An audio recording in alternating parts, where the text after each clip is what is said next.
Our first story begins in 2012 in a hotel bar in Nanyuki, central Kenya. British troops are stationed at a base in the town where they train local soldiers as part of a long-standing deal between Nairobi and London.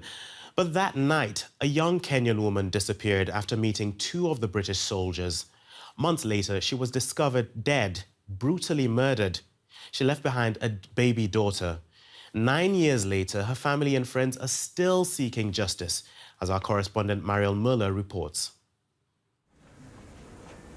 Rose Wanjiru can well remember the last time she saw her sister Agnes. It was 9 years ago. Even now, the loss still pains her. The day she went and never came back.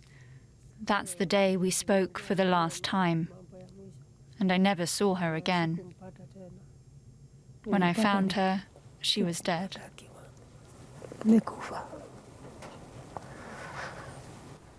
Agnes Wanjiru was just 21 years old when she vanished. An inquest concluded that she was killed by one or more British soldiers at a nearby hotel. It took 2 months to find Agnes Wanjiru's body here at this hotel in a septic tank. And less than 3 kilometers away from here in this direction is the camp of the British Army Training Unit Kenya. From there, soldiers used to come here to party, drink and have sex with local women. Agnes' body has been stabbed and her lungs crushed. The pathologist says she was probably still alive when she was dumped in the tank. Florence is a childhood friend of Agnes. She was with her the night she went missing. She says Agnes was desperate to earn money to feed her 5-month-old baby. That night she went to the soldiers, hoping to exchange sex for money.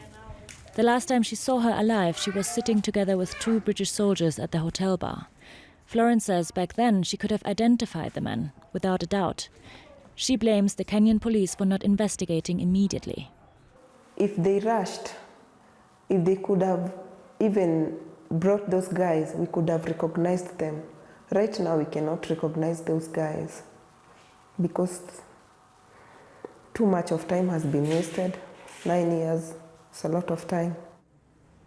How is it possible that almost a decade has passed and no one has been convicted for Agnes' murder? Rose has one explanation. It's because they have money that they're untouchable. Because they have money. A deal recently signed between Kenya and the UK is worth about 12 million euros a year. The agreement allows 3,000 British troops annually to train in the countryside nearby Nanyuki.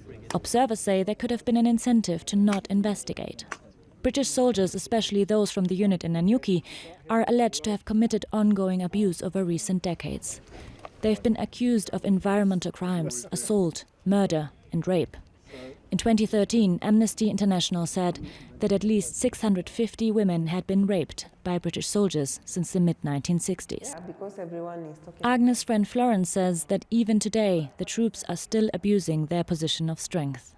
Normally, they are not good people because they mistreat ladies. They are violent, they beat them, harassing them sexually.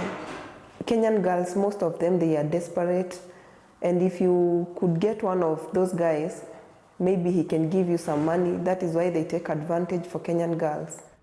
An investigation by a British newspaper, the Sunday Times, found a culture of impunity at the British base. It's alleged the killer's name was an open secret. According to the paper, the murder was reported to high-ranking officers shortly after it happened, but they took no action. Only now, following the media reports, has the Kenyan police reopened investigations into the killing. Britain's Minister for the Armed Forces visited Nanyuki earlier this month. James Heappey said the UK will cooperate in the investigation and is willing to extradite the suspects to face justice in Kenya. Agnes and her family have already had to wait too long for these cases to be resolved. We need that now to be investigated and brought to the courts here in Kenya as quickly as possible, and any further allegations that come to light will be dealt with the same urgency on our part. But Agnes' sister Rose has little faith in British pledges. She wants to know why the murder was covered up for 9 years, and why is the killer still a free man in the UK?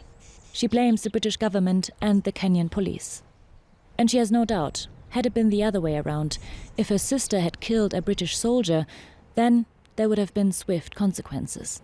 I don't even know where my sister would be.